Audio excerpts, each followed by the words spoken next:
බිඳුවෙන් බිඳුව නැගී පහළට ගලා හැලෙන රිදී නදී රේඛා කොතරම් විචිත්‍රද. අපේ රජදරුවෝ අහසින් වැටෙන එක දිය බිඳක් වූ ප්‍රයෝජනයට නොගෙන මුහුදට නොයා යුතුයයි කී කතාව පසු කාලීන තාක්ෂණික මිනිසා විසින් වෙනත් විප්ලවයක් බවට පත් කරනවා. ඒ ගලා එන ජලයෙන් විදුලිය නිපදවන අලුත් විභවතා හඳුන්වා දෙමින් අද අප මේ කතිකාවට ලැහැස්ති වන්නේ ලාංකේය ජල විදුලි බලාගාරක් ක්ෂේත්‍රයේ සුවිශේෂ කඩයිමක් සොයා යන්නටයි. එන්න අපිත් එක්ක ඒ විද්‍යාත්මක හරස් කඩ වරණගන්න.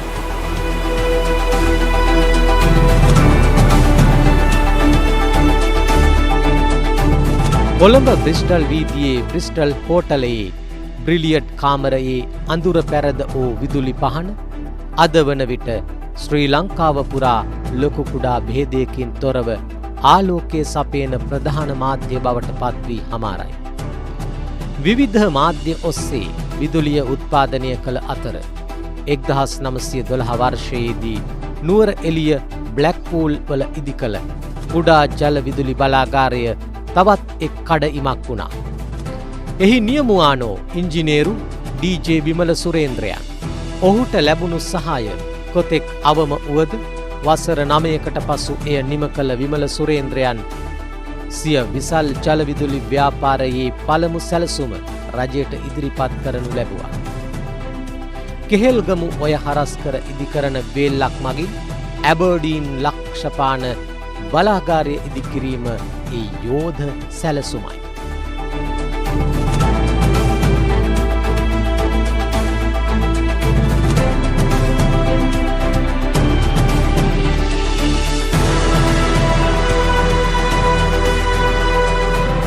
ලක්ෂපාන විදුලි බලාගාර පද්ධතියද සුවිශේෂ මෙහෙවරක් කළ විමල සුරේන්ද්‍රයන් සිහි ගන්වන විමල සුරේන්ද්‍ර බලාගාරය සුපසින් දිස්වෙන විට මේ නෝටන් පොන්ඩ් එකෙන් තමයි පැරණි ලක්ෂපාන බලාගාරයට අවශ්‍ය ජලය නල මාර්ග වලින් මෙතනින් එක්කාසු කරගෙන ඉදිරියට අරගෙන යනවා.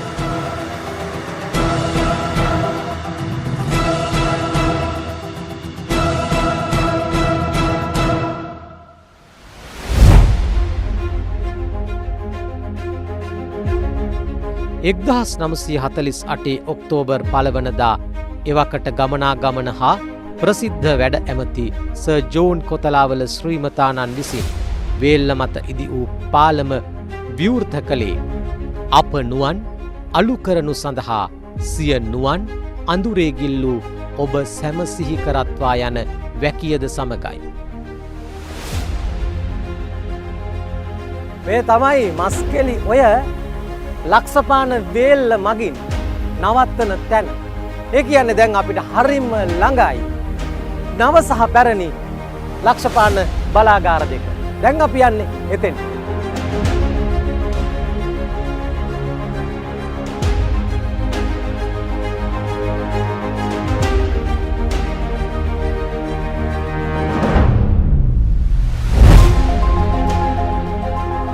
මේ තමයි ටර්බයින් බ්ලේඩ්ස්. විදුලි බල මණ්ඩලයේ අසම සම සංකේතය සිම්බල් එක වෙන්නෙත් මේක. දැන් මේ ලක්ෂපාන ඉදිරිපිට තිබෙන ඒ විශිෂ්ට නිමැවුම අභිමුව ඉඳලා අනුර හේරත් අපේ අතිරේක සාමාන්‍ය අධිකාරිතුමාගෙන් දැනගන්න කැමතියි. ඔබතුමාට මේක ඉතිහාසය නෙමෙයි විදුලි බල මණ්ඩල ඉතිහාසය නෙමෙයි ලෝක විදුලි බල ව්‍යාපෘතිවල ඉතිහාසය ගත්තත් බොහෝසේ කියන්නට පුළුවන් අසුපිරු තැන් නැති කෙනෙක්. හැබැයි අපි මෙතෙන්දි ලඟු වෙන්නේ ලක්ෂපානට 70ක් කියන මහා සංවත්සරික කාරණාව එක්ක. කොහොමද ඉතිහාසය ඔබතුමාට මතක හැටියට? අපි මේ බලාගාරය ඇත්තටම අවුරුදු 70ක් පිරුණායි කිව්වට මේ පටන් ගත්තේ 1924. 1924 නෝටන් ජලාශයක් අක්කර අඩි 320ක ජලාශයක් හැදුවා කොන්ක්‍රීට් වේල්ලක්. ඒක ලංකාවේ හදපු විශාලම කොන්ක්‍රීට් වේල්ල. ඒ වේල්ලත් එක්ක උමගක් සමග තමයි මේ විදුලි බලාගාරය පටන් ගත්තේ 1924. ඒ පටන් ගෙන අතරේ 1927 මේකේ වැඩ කටයුතු නවතිනවා. නැවතුණාට පස්සේ ඒ කාලේ මේක නිර්මාතෘ විමල සුරේන්ද්‍ර මහත්තයාගේ අප්‍රතිහතධාරයෙන් නැවත 1938 නැවත මේකේ කාර්යභාරය පටන් ගන්නවා. ඒකට 1942 දී යුද්ධය නිසා මේකේ වැඩ කටයුතු නවතිනවා. නමුත් 1946 දී නැවත මෙහි වැඩ කටයුතු ආරම්භ කරනවා. 46 ආරම්භ කරත් 47 එම සතවර්ෂය ආපු විශාලම වැස්සාව අගෝස්තු 15ත් 27ත් අතර එතනදී අපේ ටනල් එකේ හිටිය 20 දෙනෙක් නැති වුණා. තව අපේ තිබුණ දේපල සම්පූර්ණයෙන්ම විනාශ වුණා. ඒ විනාශ වුණාම අපේ ඒ කාලේ වැඩ බාර ඇමති කොතලාවල මහත්තයා ඇමතිතුමායි තව අපේ සේවකයෝ සිරිපාදයට බාරයක් වුණා මකර තොරණ හදලා ආය අනතුරක් නැතුව මේ බලාගාරයේ වැඩ කටයුතු ඉවර කරගත්තොත් සිරිපාදයට ලයිට් දෙනවා කියලා. ඊට පස්සේ වැඩ කටයුතු සාර්ථක වුණා. 1950 මාර්තු 4 වෙනිදා මේ පවර් ස්ටේෂන් එකේ ජලාශවල වැඩ කටයුතු අවසන් කරලා සිරිපාදයට ලයිට් දුන්නා. ඊට පස්සේ මේ විදුලි බලාගාරය ඉතාමත් සන්දිස්ථානයක් විදුලි බල මණ්ඩලය දැනට මේ විදුලි බලාගාරයත් එක්ක තමයි ලංකාවේ සම්පේක්ෂණ පද්ධතිය ආරම්භ වුණේ. මේ සම්පේක්ෂණ පද්ධතිය හදලා 1950 ඔක්තෝබර් 30 වෙනිදා ස්ටැන්ලි පවර් ස්ටේෂන් එකට මේ සම්පේක්ෂණ පද්ධතිය සම්බන්ධ කරලා තමයි මේකේ වැඩ ආරම්භ වුණේ. එදා ඉඳන් තමයි අපි අවුරුදු 70 කවුන්ට් වෙන්නේ. විදුලි බලය හඳුන්වලා දුන්නේ ලංකාවට මේ මැෂින් එක. මේ මැෂින් එක 1950 ඔක්තෝබර් 30 වෙනිදා ඉඳන් 2012 වෙනකල් අපිට සේවය සැපයුවා. නමුත් මේකේ කාර්යක්ෂමතාවය බොහොම අඩු වුණා. අවුරුදු 170කට අඩු වුණා. ඊට පස්සේ අපි අලුත් මැෂින් සයි කරලා මේ මැෂින් රිටයර් කරලා ඔයගොල්ලන්ට පේන්න අපි තියලා තියෙනවා දැනට. මේ පරිසර පද්ධතියට මේ මහා විදුලි ධාරාව එකතු වෙලා ජනතාවට ලක්ෂපාණින් සහ අනිකුත් ඒවායින් යනකොට මේ මුල් කාලේ හිටපු මිනිස්සු සැදී පැහැදී හිටියද අපිට විදුලි ඕන කියලා එහෙම මනෝභාවයක් ඉල්ලුමක් තිබුණාද? ඒ තරම් අවශ්‍යතාවයක් තියෙන නැතුව ඇති. මොකද අවුරුදු 26ක්ම මේක මන්දගාමී වගේ. නමුත් ඊළඟට පවර් ස්ටේෂන් ඔක්කොම අවුරුදු 3න් කෙරුණා. අතිවිශාල ප්‍රොජෙක්ට්. ඒකෙන් තේරුණා මිනිසුන්ට විදුලි බලයේ අවශ්‍යතාවය.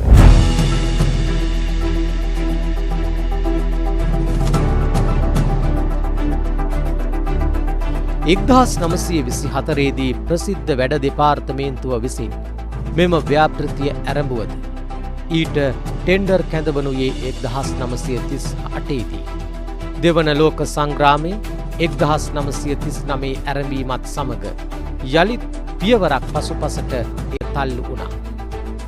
1947 නෝටන් ව්‍යාපාරයේ දහතිය හෙළූ මිනිසුන් රැසක් අකල් වැස්ස හා ගලා ආ පස්තට්ටුවෙන් යට වී ගියේ ශෝකාන්තයක් ලෙසයි.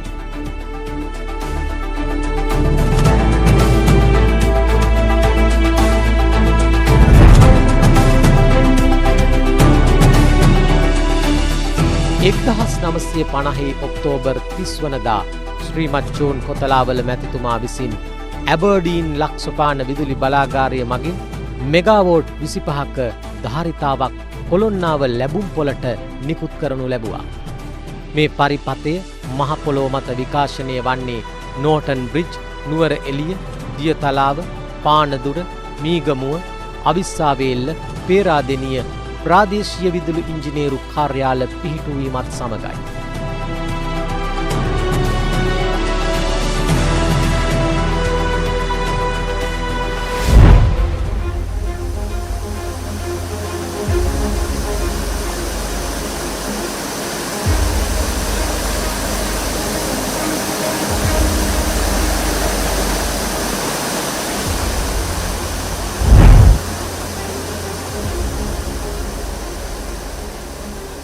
ලක්ෂපාන බලාගාරය කරා යන ගමනේ මේක සුවිශේෂ තැනක්.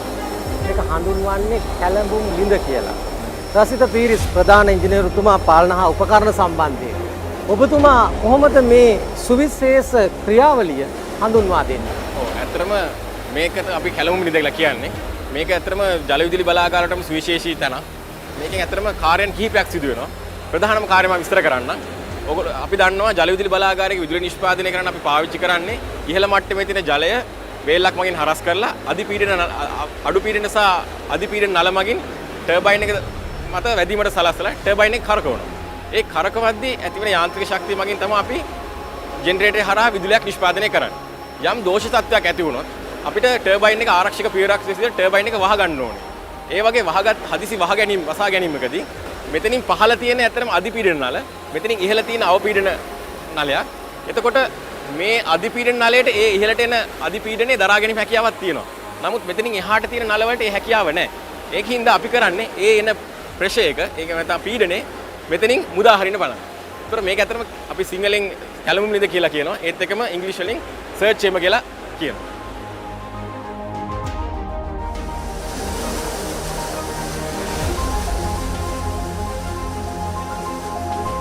භූගත උමං මාර්ග ඔස්සේ අඩු පීඩනයක් යටතේ පැමිණෙන විශාල ජල කඳ කැලබුම් ලිඳෙන් අනතුරුව අධිපීඩන නල මාර්ග ඔස්සේ පැරණි ලක්ෂපාන බලාගාරය වෙත ප්‍රවේශ වනවා. මෙහි අධිපීඩන එක් නලයක් මීටර 1200කට වඩා අධික දිගකින් යුක්තයි.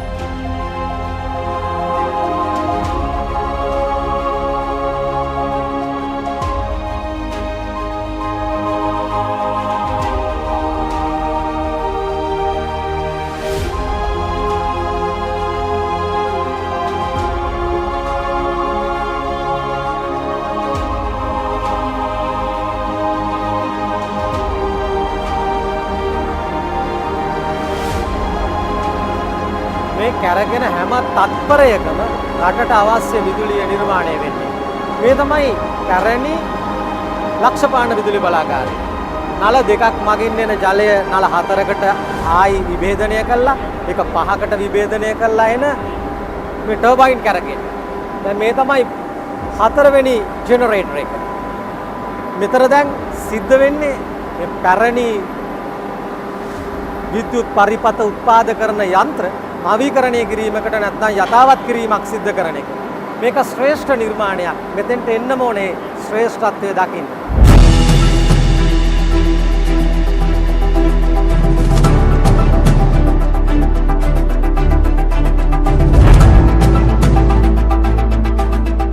පැරණි ලක්ෂපාන විදුලි ව්‍යාපෘතියේ දෙවන අදියර 1953 ආරම්භෙන අතර 1958 වර්ෂයේදී ජාතික විදුලි බල ජාලයට ඒ කෙරෙනවා. ඒ අනුව අදියර දෙකක් යටතේ පැරණි ලක්ෂපාන විදුලි බලාගාරය මගින් මෙගාවොට් 50ක විසල් ධාරිතාවක් 1960 පමණ වන විට උද්දීපනය කළා. ලක්ෂපාන සංකීර්ණය මෙරට විදුලි බල ව්‍යාපෘතියේ ගාමක බලවේගයක් ලෙස හැඳින්වීම යුක්ති සහගතයි.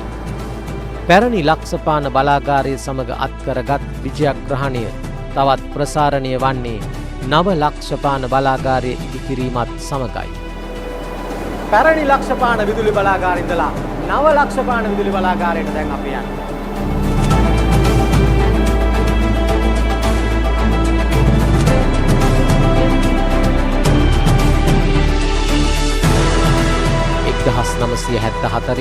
සැප්තැම්බර් 17 වනදා නව ලක්ෂපාන මෙරට විදුලි පද්ධතියට නව පණක් පිරිනැමුවා. එක් ජනක යන්ත්‍රයකින් මෙගාවොට් 50 බැගින් වූ යන්ත්‍ර දෙක ඔස්සේ මෙගාවොට් 100ක් නිෂ්පාදනය කෙරුණා. පැරණි හා නව ලක්ෂපාන බලාගාර නවමු තාක්ෂණික ප්‍රභවයන් සමග යථාවත් වෙමින් සිය දියුණු ශක්්‍යතා පාරිභෝගිකයා වෙත ප්‍රශස්ත හා ප්‍රබුද්ධ ලෙස ප්‍රදානය කරමින් පවතිනවා. මෙම දශක 7ක සුවිසෙස් ගමන් මග ගොඩනැගී ඇත්තේ කාලය, ශ්‍රමය ආදියට ලඝු නො වූ සුවිශේෂී මානව කුලකයක ශක්තියින්ගෙන් කම්කරුවාගේ සිට ඉංජිනේරුවා දක්වා වූ ධූරාවලියක මහිමය, ඉංජිනේරුවාගේ සිට කම්කරුවා දක්වා වූ ධූරාවලියක මහිමය ඔබට මේ ඔස්සේ දැකිය හැකියි.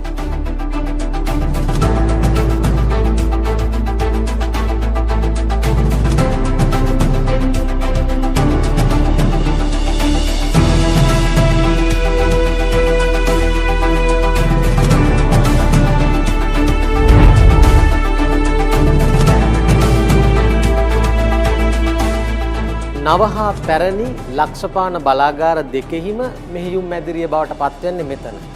අර නොසන්සුන් යන්ත්‍ර සූත්‍ර ගේන සියලු තොරතුරු, සියලු ක්‍රියාවලි මේ සංසුන් පිරිස සහ මේ ක්‍රියාන්විතය තමයි හසුරුවන්නේ.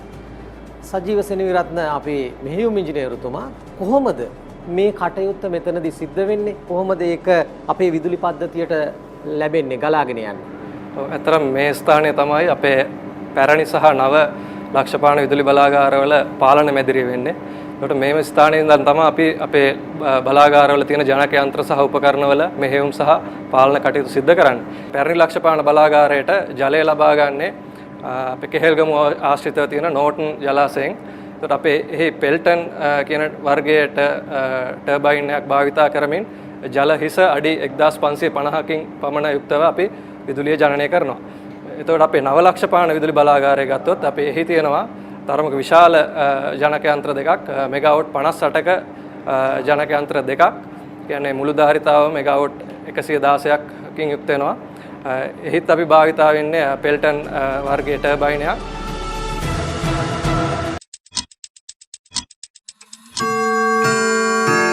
Lactogro Comfort Pro සතුටින් සිටින්නයි සතුටින් වැඩෙන්නයි from Nestle.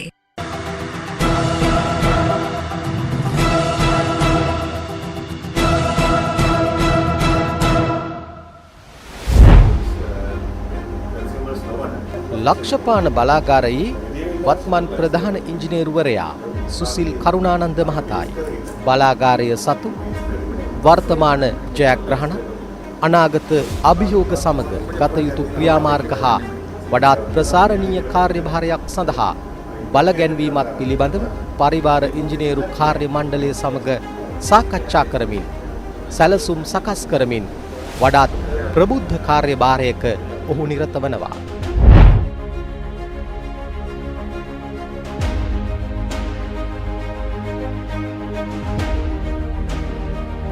මේ පැරණි ලක්ෂපාන බලාගාරයේ පාලක මැදිරිය ඓතිහාසික වශයෙන් ලාංකේය ජල විදුලි බලාගාරක් ශාස්ත්‍රයේ සුවිශේෂීව වැදගත් වෙන තැනක්.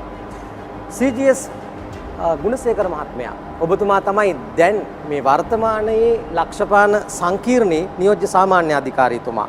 ඇත්තටම මේ අතීතයේ භාවිත කරපු මේ මෙවලම් දැක්කහම සහ වර්තමාන තාක්ෂණික උපායෝපක්‍රමයන් පිළිබඳව අවබෝධයක් ගත්තාම කොයි වගේ දිශානතියකටද යමින් ඉන්නේ අපි? ඇත්තටම ලක්ෂපාන පැරණි ලක්ෂපාන තමයි ලංකාවේ පැරණිතම සහ විශාලතම විදුලි බලාගාරය. ඒ කාලේ මුළු ලක්ෂපාන සංකීර්ණයට තියෙනවා අපිට කැනියන්, විමල සුරේන්ද්‍ර, සමනල විදුලි බලාගාර. ඒ සියලුම විදුලි බලාගාරවල පාලන කටයුතු සිදු කරේ මෙම ස්ථානයේ. ඉතින් ලක්ෂපාන බලාගාරය නැවත පුනරුත්ථාපනය වුණාට පස්සේ මෙහෙයුම් මැදිරිය වෙන ස්ථානයක ස්ථාපනය වුණා. නමුත් මේ මෙහෙයුම් මැදිරිය තවමත් අර සංරක්ෂණය කරලා අපි තියාගෙන තියෙන එහි තියෙන ඓතිහාසික වැදගත්කම නිසා. ඒ වගේම ලක්ෂපාන විදුලි බලාගාරයේ තියෙන එක සුවිශේෂත්වයක් තමයි වසරේ වැඩි කාලයක් පුරා 55ක් පමණ කාලයක් පුරා විදුලිය නිෂ්පාදනය කිරීමේ හැකියාව තියෙනවා ලක්ෂපානට.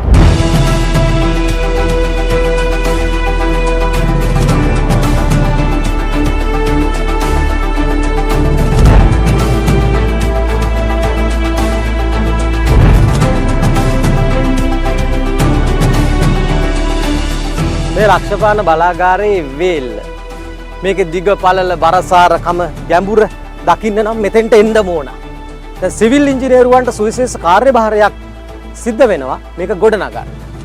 පිරෝස් ප්‍රනාන්දු ලක්ෂපාන සංකීර්ණයේ ඉංජිනේරුතුමා සිවිල් ඉංජිනේරුතුමා.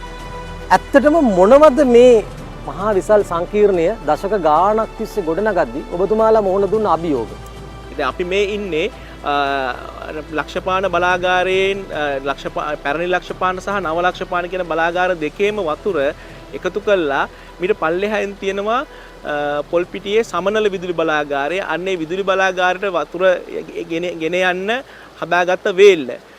මේ අපේ පිටිපස්සෙන් පේන ජලාශය ඇත්තට මේක කුඩා ජලාශයක්. ඒකේ ධාරිතාව අක්කර අඩි 164ක් පමණ. එතකොට මේ වේල්ල මීටර් 26.4ක් උස වේල්ලක්, මීටර් 103ක් දිග ප්‍රමාණයෙන් කුඩා වේල්ලක්, කුඩා ජලාශයක්. නමුත් මේවායේ විශේෂත්වය තියෙන්නේ ලංකාවේ තිබෙන පැරණිම කොන්ක්‍රීට් වේලි ගත් සැලකුවොත් මේ ලක්ෂපාන අපි ඉන්න මේ වේල්ල, නෝටන් බ්‍රිජ් වේල්ල, කාසල් රී වේල්ල මේවා තමයි අපිට කියන්න පුළුවන් ලංකාවේ පැරණි ගණයේ තියෙන අවුරුදු 50කට වඩා වැඩි ඉතිහාසයක් තිබෙන කොන්ක්‍රීට් වලින් තනපු වේලි. මොකද අපි ඊට පසු කාලීනව අපිට ආව 1980 ගණන් වල වික්ටෝරියා, රන්දෙනිගල වගේ ඒවා ඒ වේලි එක සංසන්දනකොට මේවා ගොඩක් පැරණි වේලි. එතකොට මේවායේ ඉදිකිරීම් තාක්ෂණයත් පැරණි තාක්ෂණය. නමුත් අදටත් කිසිම ප්‍රශ්නයක් නැතුව, ගැටලුවක් නැතුව මේ වේලි අපි ආරක්ෂා කරමින් පවතිනවා.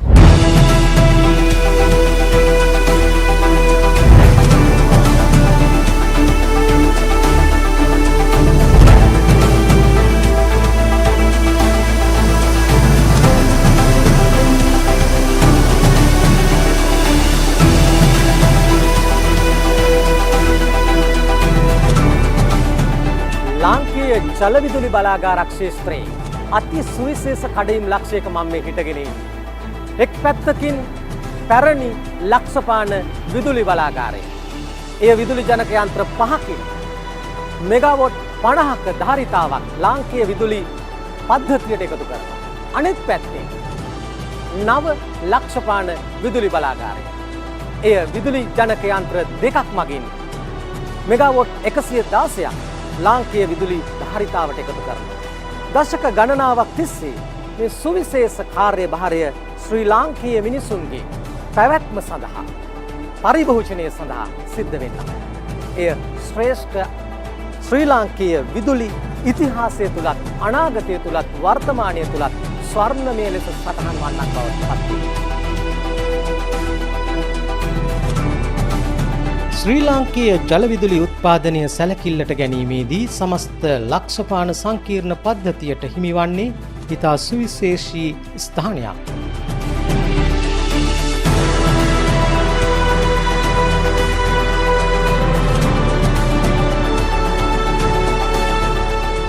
ඝනමීටර දසලක්ෂ 44.8ක ධාරිතාවකින් යුක්ත කාසල්රී ජලාශයෙන් විමල සුරේන්ද්‍ර බලාගාරය බලගැන්වෙනවා. එය මෙගාවොට් 50ක් උත්පාදනය කරද්දී නෝර්ටන් පොකුණ ජල ධාරිතාව අතින් ඝනමීටර දසලක්ෂ 4කට උරුමකම් කියනවා.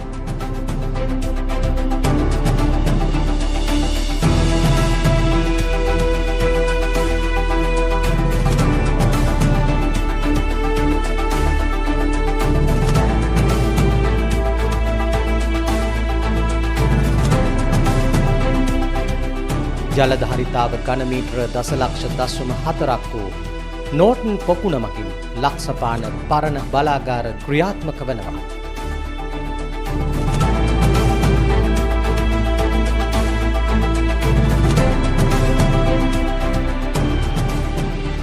ඝනමීටර දසලක්ෂ 123.4ක ජල ධාරිතාවකින් හොබනා මාඋස්සා කැලේ ජලාශයෙන් ගලා එන ජලය කැනියොන් බලාගාරයේදී මෙගාවොට් 60ක් දක්වා සිය දියුණුදායකත්වය සපයනවා.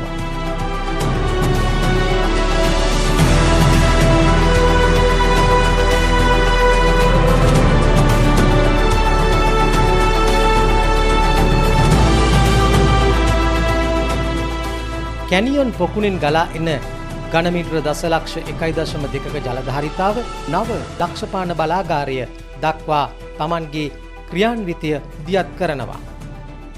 ලක්ෂපාන පොකුණේ ජල ධාරිතාව ඝනමීටර දසලක්ෂ 4ක්. එය සමනල බලාගාරයට ගමන් කරන අතර මෙගාවොට් 90ක් එහිදී උත්පාදනය කෙරෙනවා.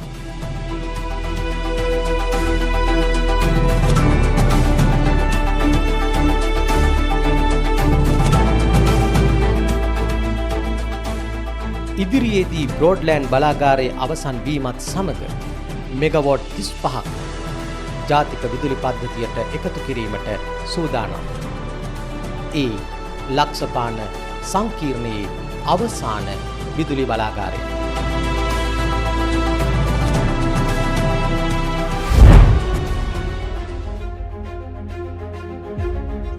පැරණි ලක්ෂපාන බලාගාරය ඉදිකිරීම සඳහා අවශ්‍ය වූ විදුලිය තාවකාලිකව නිපදවාගත් පැරණි බලාගාරයේ නෂ්ටාවශේෂ අදටත් අභිමානවත්ව වනබිම මැද රැඳී සිටී.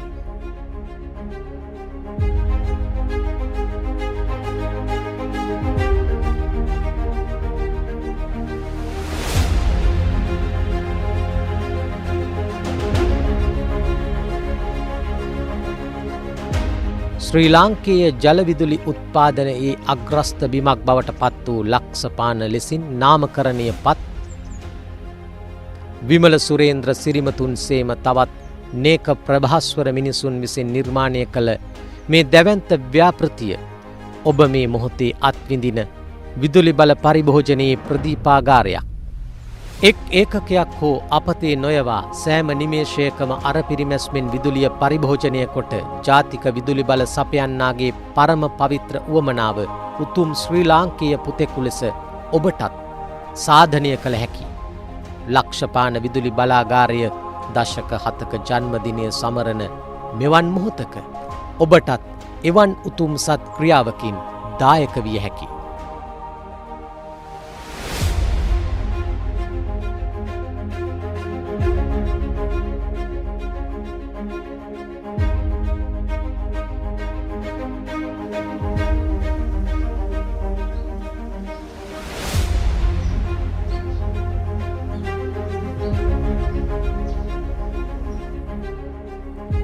ලක්ෂපාන බලාගාරය ඉදිකිරීමේදී ඇති වූ අප්‍රමාණ බාධා කරදර නිමා කරගන්නට නිලධාරීන් භාරයක් වෙනවා. එකක් සමන් දේවාලය ඉදිකිරීම. අනෙත් එක සමන් අරණ විශ්‍රාමශාලාව, මකර තොරණ සහ සමන්ගිරට ආලෝකය ලබා දීම. මේ ප්‍රාර්ථනා හතරම ඉෂ්ට සිද්ධ වෙන්නේ ලාංකේය ජනතාවට විදුලි පරිභෝජනය සඳහා අවකාශ සලසා දෙමින්. දැන් ලක්ෂපානට අවුරුදු 70ක්. ඒ මහා ගාම්භීරත්වය සමරන මොහොතේ දෘශ්‍ය සහ අදෘශ්‍ය බලවේග සියල්ලේම බලයෙන් වසර 70ට වසර 170ක් ආයුබෝවා වඩා කියා ප්‍රාර්ථනා කරමිනුයි අද අපි සමුගන්නේ.